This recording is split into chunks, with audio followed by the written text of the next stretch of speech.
ఏలూరు జిల్లాలో ఎన్నికలకు రంగం సిద్ధమైంది. జిల్లా వ్యాప్తంగా 1744 పోలింగ్ స్టేషన్లను ఏర్పాటు చేశారు అధికారులు. సమస్యాత్మక ప్రాంతాల్లో అదనపు బలగాలను మోహరించారు. పోలింగ్కు ఆటంకాలు కలిగిస్తే చట్ట ప్రకారం కఠిన చర్యలు తీసుకుంటామన్నారు కలెక్టర్ వెంకటేష్.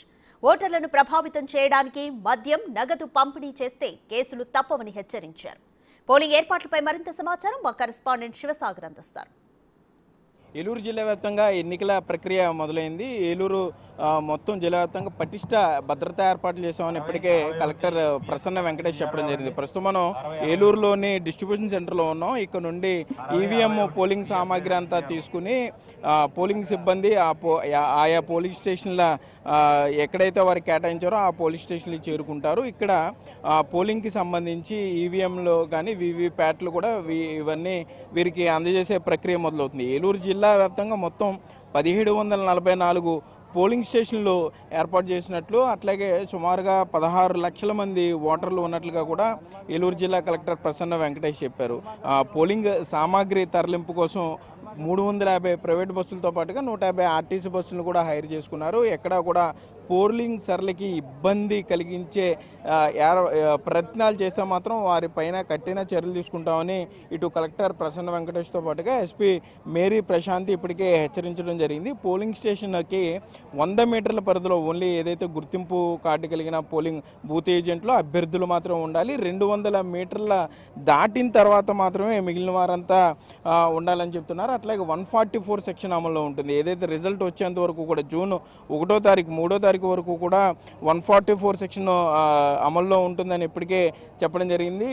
ఈ మొత్తం ఇక్కడ ఉన్నటువంటి పోలింగ్ సామాగ్రి అంతా తీసుకుని పోలింగ్ సిబ్బంది పోలింగ్ స్టేషన్కు వెళ్ళిన తర్వాత మరలా పోలింగ్ ప్రక్రియ ముగిసిన అనంతరం కూడా వీరంతా ఏలూరు సిఆర్రెడ్డి కాలేజీలో ఏర్పాటు చేసినటువంటి స్ట్రాంగ్ రూమ్ వద్దకు చేరుకుంటారు. ఇప్పటివరకు ఏలూరు జిల్లా వ్యాప్తంగా సుమారుగా 15,615 మంది పోస్టల్ బ్యాలెట్ ఉపయోగించుకుంటే కొత్తగా పెట్టినటువంటి హోమ్ ఓటింగ్కి 896 మంది తమ ఓటు హక్కును ఉపయోగించుకున్నారు. ఇప్పటికే మొత్తం ఇళ్లకు వెళ్ళి బిఎల్ఓస్ ఓటర్ల స్లిప్లు పంపిణీ చేయడం కూడా జరిగింది. గత ఎన్నికల్లో 83% ఓటింగ్ జరిగితే ఇప్పుడు దాన్ని పెంచేందుకు జిల్లా అధికారులు కృషి చేస్తున్నారని చెప్పుకోవచ్చు.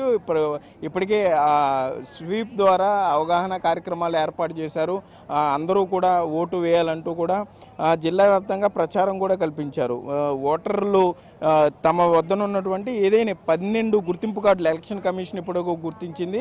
ఆ గుర్తింపు కార్డు తీసుకువచ్చి ఓటు వేయచ్చని కూడా అధికారులు చెప్తున్నారు. మొత్తం ఇప్పుడు చూసుకుంటే కనుక ఇటు ఈ ఎన్నికల సరళకి సంబంధించి మొత్తం 4,000 మంది భద్రతా సిబ్బంది ఉన్నారు. ఇందులో 1000 మంది పారామిలిటరీ సిబ్బంది కూడా ఉన్నట్లుగా అధికారులు అయితే మనకి చెప్పిన పరిస్థితులు ఉన్నాయి.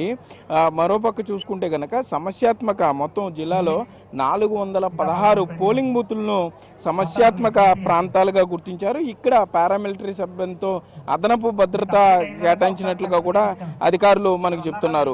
144 సెక్షన్ మాత్రం ఎవరు వైలేట్ చేసినా కూడా కఠిన చర్యలు ఉంటాయని కూడా అధికారులు చెప్పడం జరిగింది. మొత్తానికి అంటే ఈ పోలింగ్ స్టేషన్ సంబంధించి 1744 పోలింగ్ స్టేషన్లు ఉంటే 1069 పోలింగ్ స్టేషన్లో వెబ్ కాస్టింగ్ ద్వారా ఎప్పటికప్పుడు పోలింగ్ సరళిని జిల్లా హెడ్ క్వార్టర్స్లో ఏర్పాటు చేసినటువంటి కలెక్టరేట్లో గమనిస్తూ ఉంటారు. ఎక్కడైనా పోలింగ్ సరళి బ్రేక్ వచ్చినా ఆగినా కూడా వెంటనే చర్యలు తీసుకునే విధంగా పక్క ఏర్పాట్లు చేశారనే చెప్పుకోవచ్చు. మొత్తం 7 అసెంబ్లీ నియోజకవర్గాలకు సంబంధించి ఒక పార్లమెంట్ స్థానానికి సంబంధించి ఎన్నిక జరగబోతుంది. ఇప్పటికే పోలింగ్ సిబ్బందికి శిక్షణ ఇవ్వడం జరిగింది. అట్లాగే ఏదైనా అత్యవసరం అయితే కనుక వీరితో పాటుగా ఏది రిజర్వ్లో పెట్టిన సిబ్బంది కూడా ఉంటారు. వారిని కూడా వాడుకునే పరిస్థితులు ఉంటాయని చెప్తున్నారు. మరోపక్క పోలింగ్ స్టేషన్లో కూడా ఎవరైతే పోలింగ్ సిబ్బంది ఉన్నారో వారికి ఎటువంటి అసౌకర్యం కలగకుండా భోజన సదుపాయం కానీ లేకపోతే వారికి సంబంధించిన మిగిలిన ఏర్పాట్లు చేయడంలో అధికారులు ఇప్పటికే అన్ని ఏర్పాట్లు చేశామని చెప్తున్నారు. మరోపక్క ప్రజలు కూడా నిష్పక్షపాతంగా ఓటు హక్కును వినియోగించుకోవాలి. ప్రజాస్వామ్యంలో రేపు అందరూ స్వచ్ఛందంగా వచ్చి తమ ఓటు హక్కును వినియోగించుకోవాలని కూడా అధికారులు విజ్ఞప్తి చేసే పరిస్థితులు అయితే ఇక్కడ ఉన్నాయి. కెమెరామెన్ భాగ్యరాజ్తో సాగర్, బిగ్ టీవీ.